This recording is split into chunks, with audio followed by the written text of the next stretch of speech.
দেখেছি যে আপনার শ্রীপুরের নেতাকর্মীরা এবং শ্রীপুরের জনগণ আমার মতো একজন সাধারণ মানুষ হিসেবে এরকম একটা গুরুত্বপূর্ণ জায়গায় আপনাকে অধিষ্ঠিত করার জন্য আপনারা যেভাবে কাজ করেছেন, আমার জন্য নিঃস্বার্থভাবে কাজ করেছেন।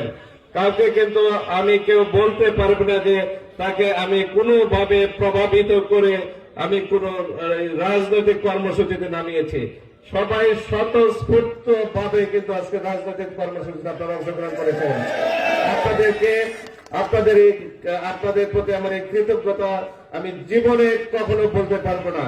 ইনশাল্লাহ আমার চেষ্টা থাকবে যে আমি যতদিন বেঁচে থাকি শুধু আপনাদের পাশে। শ্রীপুরের জনগণ আমাকে সমর্থন দিয়েছে, শ্রীপুরের আলেম সমাজ আমাকে সমর্থন দিয়েছে, শ্রীপুরের শিক্ষিত সমাজ আমাকে সমর্থন দিয়েছে, শ্রীপুরের চাকরিজীবী সমাজ, যারা আমি দেখেছি অনেক চাকরিজীবী ঢাকা থেকে চলে এসেছে, আমার সাথে সাক্ষাৎ করেছে।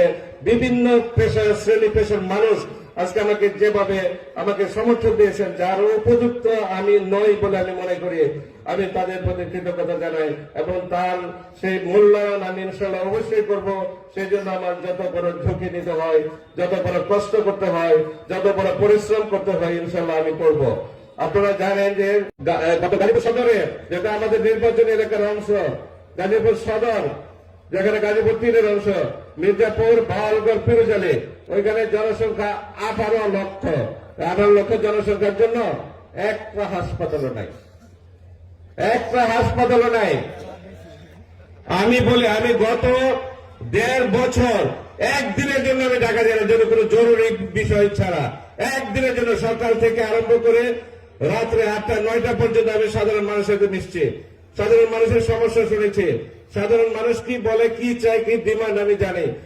কাজে আমি দেখেছি যে মানুষ যখন আসে তারা চিকিৎসা, মানুষের সেই চিকিৎসা, সুচিকিৎসার ব্যবস্থা নাই, সুশিক্ষার ব্যবস্থা নাই, আমাদের সামাজিক নিরাপত্তা নাই, সামাজিক নিরাপত্তা শূন্যের কোথায়।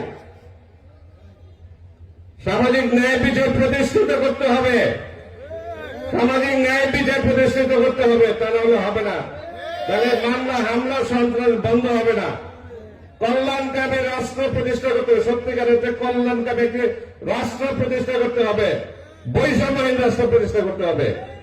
মানুষের যে বৈষম্য, 7 লক্ষ শ্রীপুরের মানুষ আর 22 লক্ষ বাইরের মানুষ, 29 লক্ষ মানুষ থাকবে কেমনে, এখানে বসবাস করবে কেমনে?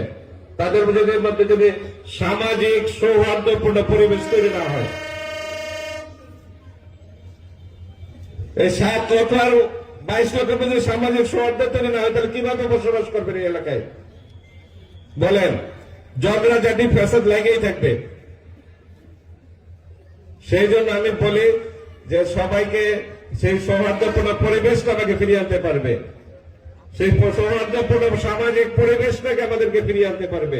আমাদেরকে সামনে এগিয়ে যেতে হবে, আমাদের পিছনে ফিরে তাকানোর কোনো ব্যবস্থা নাই। সত্যিকার অর্থে নিজেদের মধ্যে একটা প্রতিযোগিতা থাকে, এই প্রতিযোগিতা থাকাটা স্বাভাবিক। কোন অবস্থায় কিন্তু আমাদের মধ্যে প্রতিহিংসা নাই, শেষমেশ কিন্তু গন্ডগোল করে একটু রাগ টাগ আমার একটু বেশি, আচ্ছা অন্য কোনো সমস্যা নাই, আমি একটু রাগ টাগ আমি বলি যে আমার আর মোতালাবের রাগ বেশি, রাগ নাই। আসলে আমরা ঐক্যবদ্ধ থাকে, ইনশাল্লাহ একটাই কথা বলতে পারে, একটাই কথা দিতে পারে, সেটি হলো অতীতের থেকে ভবিষ্যৎ অবশ্যই ভালো হবে ইনশাল্লাহ। অতীতের মতো আপনারা যেভাবে দেশ চলছে, প্রশাসন চলছে, অন্যান্য সবকিছু চলেছে, ভবিষ্যতে এভাবে চলবে না ইনশাল্লাহ।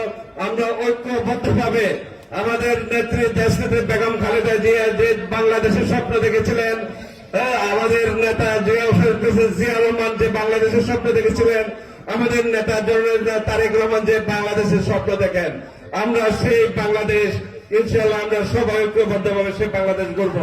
আমরা সকলে মিলে একটি বৈষম্যহীন, মানবিক, আইনের শাসন আছে এরকম সামাজিক ন্যায় বিচার এবং সত্যিকার অর্থে একটা কল্যাণকামী রাষ্ট্র গঠন করব, যেখানে সবাই আমরা একত্রে শান্তিপূর্ণভাবে বসবাস করব। সবাইকে ধন্যবাদ জানিয়ে আজকে চমৎকার সভা করার জন্য